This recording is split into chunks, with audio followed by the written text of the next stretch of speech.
Hello दोस्तों, welcome to my YouTube channel. हमने अपनी पिछली वीडियो में आपको स्प्लिट टेबल तक का लेआउट टैब में बता दिया था। आज हम उसके आगे पढ़ने वाले हैं कि ऑटो फिट और इन सब का वर्क क्या होता है। तो इसके लिए हमें आपको टेबल क्रिएट करना रहेगा। अपना एक टेबल आप क्रिएट कर लीजिएगा। अब हम देखते हैं ऑटो फिट में हमें 3 ऑप्शन मिलते हैं: auto fit content, auto fit window और फिक्स्ड कॉलम विड्थ। तो पहले हम इसको समझ लेते हैं इसका काम क्या होता है। ऑटो फिट कंटेंट का काम होता है कि हम एक सेल में जितना बड़ा टेक्स्ट अपना टाइप करेंगे उसके बराबर हमारी सेल ऑटोमेटिक फिट हो जाएगी। दूसरा होता है auto fit window. Auto fit window का मतलब होता है आपके जो टेबल की चौड़ाई रहेगी वो विंडो के बराबर सेट हो जाएगी कि हम एक टेक्स्ट कहाँ तक लिखते हैं। और तीसरा ऑप्शन आपको मिलता है फिक्स्ड कॉलम विड्थ। ये क्या करेगा, आपके कॉलम को फिक्स कर देगा चौड़ाई, ताकि उससे ज़्यादा ना बढ़े। आपका कॉलम नीचे बढ़ सकता है लेकिन ऊपर साइड में नहीं बढ़ेगा। तो हम ऐसे ऑप्शनों का यूज़ करते हैं। अभी डाटा क्रिएट कर लीजिए।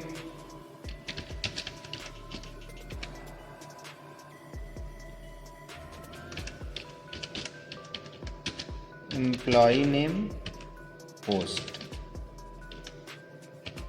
अब जैसे आप देख सकते हैं हम यहाँ हमने डाटा क्रिएट कर लिया है 3 लोगों का। एम्प्लॉय नेम हम यहाँ रख देते हैं मुकेश, रमेश, दिनेश। पोस्ट यहाँ हम रख देते हैं मैनेजर, हेल्पर, वर्कर। अब जैसा कि आप देख सकते हैं हम जितना बड़ा टेक्स्ट लिखे हैं हम चाह रहे हैं हमारा कॉलम उतना बड़ा ऑटोमेटिक हो जाए। तो इसके लिए आपको पूरा टेबल सेलेक्ट करना है और टेबल सेलेक्ट करके आपको ऑटो फिट कंटेंट पे क्लिक करना है। जैसे ही आप ऑटो फिट कंटेंट पे क्लिक करेंगे आप देखेंगे आपका जो टेबल रहेगा वो लिखे हुए टेक्स्ट के बराबर हो जाएगा, जिससे आपको बार बार टेबल की साइज छोटी बड़ी करनी नहीं पड़ती है। इसके बाद आपको मिलता है ऑटो फिट विंडो। अब ऑटो फिट विंडो पे आप क्लिक करेंगे तो आप देखेंगे आपका टेबल पूरे विंडो के बराबर सेट हो जाएगा। ये होता है ऑटो फिट विंडो। कंटेंट करेंगे आप तो जितना बड़ा लिखा है उतना बड़ा हो जाएगा, और ऑटो फिट विंडो करेंगे तो विंडो के बराबर हो जाएगा। अब जैसे आप देख सकते हैं अगर हम कोई लिस्ट अगली बना रहे हैं, जैसे इसमें 4 लिख दे सीरियल नंबर। अब यहाँ अगर हम नाम कुछ भी टाइप करते हुए जा रहे हैं ऐसे,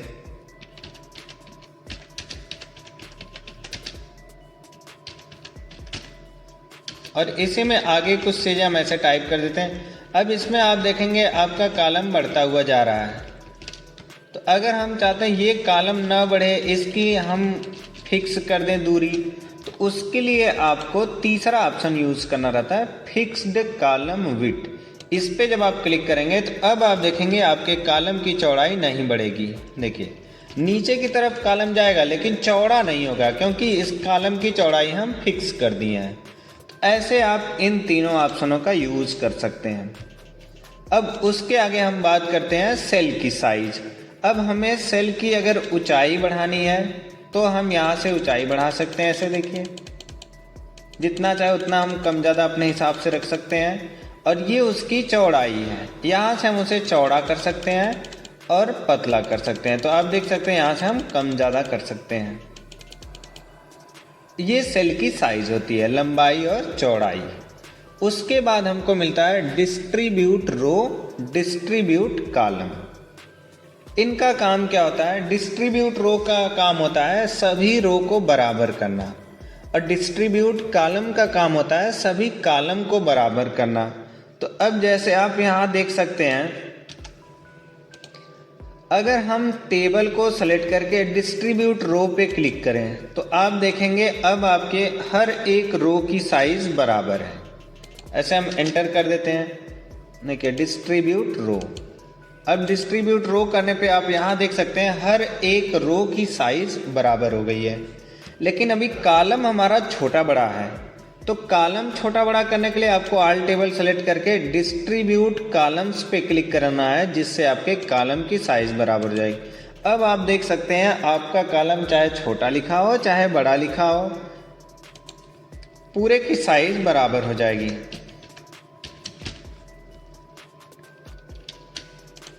तो ये काम होता है डिस्ट्रीब्यूट रो, डिस्ट्रीब्यूट कॉलम, जिससे आप अपने कॉलम को बराबर कर सकते हैं। फिर उसके बाद हमारा आता है टेक्स्ट का अलाइनमेंट। अब इसमें आप देख सकते हैं जो हमने टेक्स्ट लिखा हुआ है, अगर हमें किसी को सेंटर में करना तो हम यहाँ सेंटर पे क्लिक कर देंगे, सेंटर में हो गया। राइट में क्लिक करेंगे, राइट में हो जाएगा। अगर एक को करना चाह रहे हैं आप तो एक को सेलेक्ट करिए, और सबको करना चाह रहे हैं तो सबको सेलेक्ट कर लीजिए। अब ये मिडिल का सेंटर है, मिडिल का राइट, ऐसे आप अलाइनमेंट सेट कर सकते हैं अपने टेक्स्ट का। तो आप सबसे टॉप में ही रखिए और लेफ्ट साइड में। फिर हमको डायरेक्शन मिलता है, इस डायरेक्शन पे आप क्लिक करेंगे तो ऐसे अपने टेबल को आप सीधा कर सकते हैं, टेढ़ा कर सकते हैं। जिस डायरेक्शन में आप क्लिक करेंगे वैसे डायरेक्शन में कन्वर्ट हो जाएगा। तो ये काम होता है टेबल का।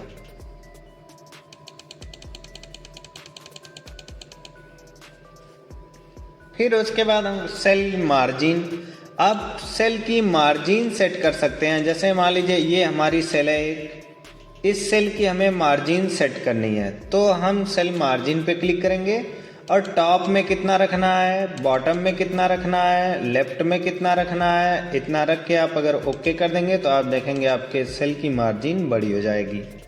तो ये काम होता है सेल मार्जिन, जो चारों तरफ की दूरी होती है। फिर हम बात करते हैं सॉर्ट। सॉर्ट का काम होता है असेंडिंग और डिसेंडिंग करना। असेंडिंग और डिसेंडिंग का मतलब आरोही क्रम और अवरोही क्रम। अब जैसे आप देख सकते हैं यहाँ हमने कुछ नाम टाइप किए हुए हैं, इसमें हमें असेंडिंग डिसेंडिंग करना है, तो इसको सेलेक्ट करके आपको सॉर्ट पे क्लिक करना है और पैराग्राफ में डिसेंडिंग लेके अगर हम ओके करें तो आप देखेंगे यहाँ डिसेंडिंग हो चुका है। तो आपको ऐसे आपका डाटा जो है वो अलग अलग हो जाएगा। तो आप पूरे रिकॉर्ड को सेलेक्ट करिए और सेलेक्ट करके सॉर्ट पे क्लिक करिए और असेंडिंग पे क्लिक करके ओके करिए। अब आप देखेंगे आपका रिकॉर्ड असेंडिंग है 1 2 3 4, और फिर आप सॉर्ट में जाके डिसेंडिंग करके ओके करेंगे तो अब देखेंगे आपका रिकॉर्ड 4 3 2 1 ऐसे हो जाएगा।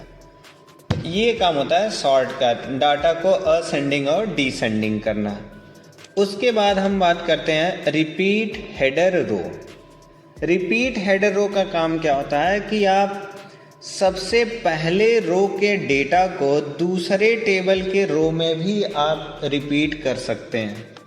इसके लिए आपको करना क्या रहता है, पेज की जूमिंग आप कम कर लीजिए। कम करने के बाद इसी डेटा को आपको डुप्लीकेट करना रहेगा। ऐसे टैब बटन आप प्रेस करते रहेंगे, आपका वही टेबल दूसरे पे भी बन जाएगा। तो आपको पहले टेबल को सेलेक्ट करना है, पहले वाले रिकॉर्ड को। अब पहली हेडिंग को सेलेक्ट करना है। अब जैसे इसको सेलेक्ट करेंगे आप यहाँ देखेंगे रिपीट हेडर रो हाईलाइट हो जाएगा। रिपीट हेडर रो जैसे ही हाईलाइट होगा आपको इस पर क्लिक कर देना है। अब जैसे इस पर क्लिक करेंगे आप देखेंगे जो हेडिंग हमारी यहाँ बनी थी वही हेडिंग दूसरे पेज पे भी अप्लाई हो जाएगी। तो ये काम होता है रिपीट हेडर। और बस आपका ये ध्यान रहना चाहिए कि आपका जो टेबल होना चाहिए वो एक ही टेबल पूरा होना चाहिए। अगर आप टेबल स्प्लिट बाद में कर देते हैं तो उससे कोई फर्क नहीं पड़ेगा। देखिए जैसे ही हम यहाँ स्प्लिट टेबल पे क्लिक करेंगे आपकी यहाँ हेडिंग क्या हो गई, अलग हो जाएगी। अब क्यों अलग हो गई, इस पे नहीं आई है क्योंकि ये टेबल आपका दूसरा बन गया और ये टेबल आपका दूसरा बन गया। और जैसे ही आप एक में टेबल जोड़ेंगे वैसे ही आपकी हेडिंग यहाँ भी दिखा देगा। तो इसके लिए आपको विशेष ध्यान रखना रहेगा कि आपकी जो टेबल रहेगी वो दोनों टेबल एक ही में जुड़ी होनी चाहिए, तभी आपका एक हेडिंग दूसरे वाले पेज के टेबल पे रिपीट होगी।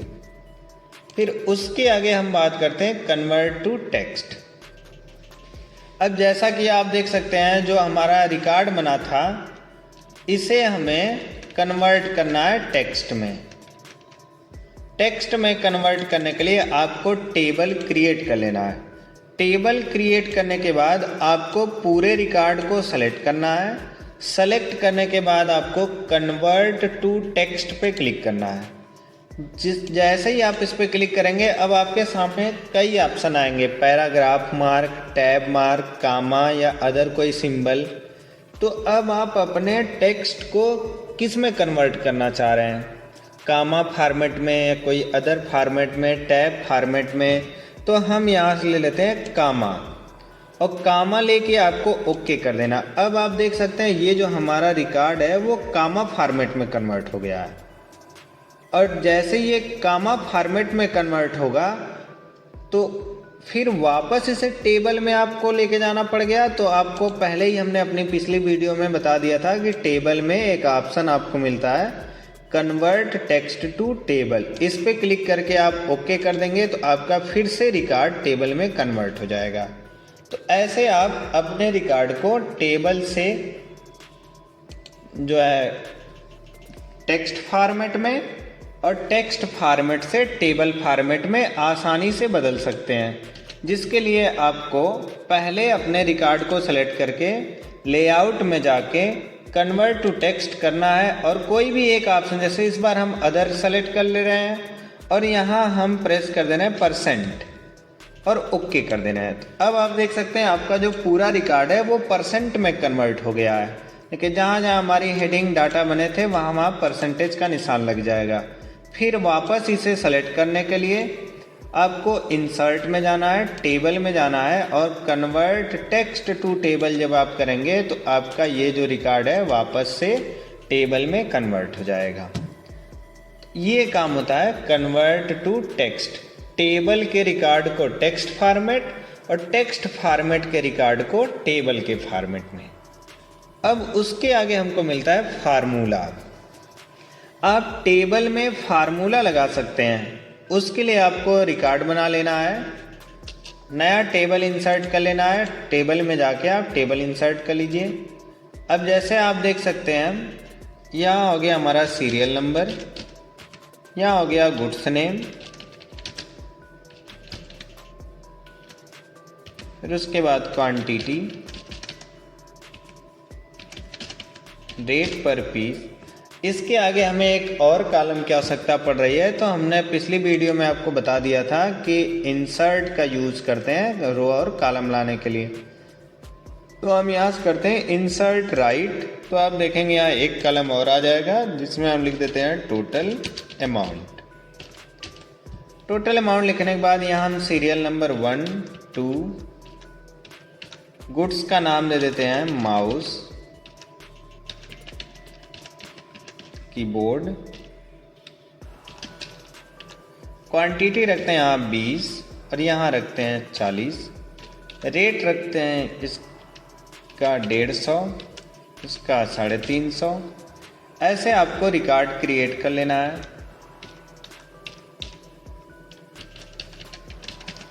मॉनिटर, क्वांटिटी रखते हैं 12, दाम रखते हैं 4500।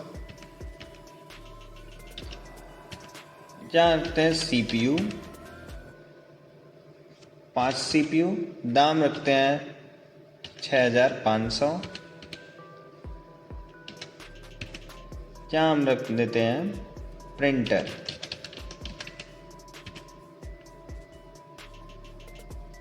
प्रिंटर 17 कर देते हैं और इसका दाम रख देते हैं 4500। अब आप देख सकते हैं हमें इनका टोटल अमाउंट निकालना है। तो टोटल अमाउंट निकालने के लिए आपको लेआउट में जाना है और लेआउट में जाके फार्मूला पे क्लिक करना है। अब फार्मूला पे क्लिक करने के बाद आपको सम लेफ्ट को हटा देना है। इसे हटाने के बाद आपको इक्वल प्रेस करना है। इक्वल प्रेस करने के बाद आपको क्वांटिटी पे क्लिक करना है। अब क्वांटिटी कितनी इसकी है उसके लिए आपको फंक्शन यूज़ करना रहेगा। फंक्शन यूज़ करना है, जैसे मान लीजिए क्वांटिटी हम 20 दे देते हैं इनटू और 150 इसका दाम है और ओके कर देते हैं। अब आप देखेंगे इसका जो है गुणा होके आ गया। तो ऐसे टोटल अमाउंट आप आसानी से निकाल सकते हैं। फार्मूला पे क्लिक करिए आप और एबव हटा के आपको इसे हटा देना है। हटाने के बाद आपको पेस्ट फंक्शन, ये दूसरा फॉर्मेट है, और पेस्ट फंक्शन में जाके आपको सेलेक्ट करना है प्रोडक्ट। प्रोडक्ट सेलेक्ट करने के बाद आपको ब्रैकेट के अंदर लिखना है लेफ्ट।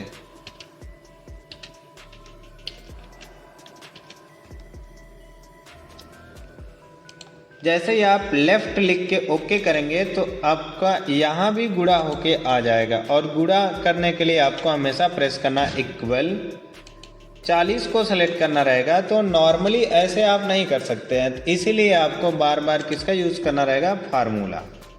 अब फार्मूला में जाने के बाद आपको इसे पूरा हटा देना है और इक्वल लिखना है, और इसका फॉर्मेट 40 सेलेक्ट करना है, इनटू करना है आपको, और 350 लिख के आपको सीधा ओके कर देना है, जिससे आप देखेंगे इसका भी अमाउंट निकल के आ जाएगा। तो ये काम होता है फार्मूला का। ऐसे आप किसी भी सेल में फार्मूला लगा सकते हैं।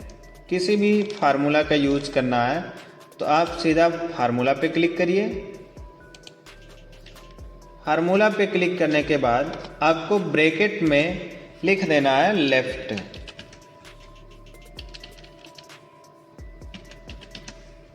लेफ्ट साइड के, और ओके कर देना है, जिससे आप देखेंगे इसका भी गुणा होके निकल के आ जाएगा। उसी तरीके से आप सीपीयू का भी गुणा करना चाह रहे हैं, निकालना चाह रहे हैं अमाउंट, तो इस पे आपको क्लिक करना है और आपको फार्मूला पे क्लिक करना है। फिर से आपका देखेंगे आपका सम आया हुआ है जोड़ने के लिए, तो इसे आपको हटा के आपको यहाँ से फंक्शन ले लेना है प्रोडक्ट का।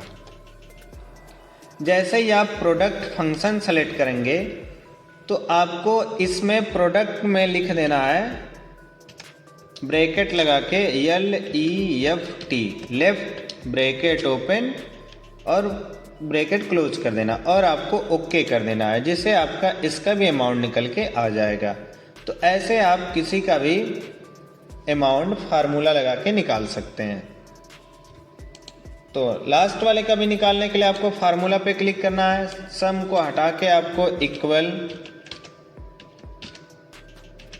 प्रोडक्ट ब्रैकेट ओपन और लेफ्ट लिखना है, ब्रैकेट क्लोज करना है और ओके कर देना है, जिससे आपका ये भी अमाउंट निकल के आ जाएगा। ऐसे आप किसी भी टेबल को क्रिएट कर सकते हैं और उसमें फार्मूला लगा सकते हैं।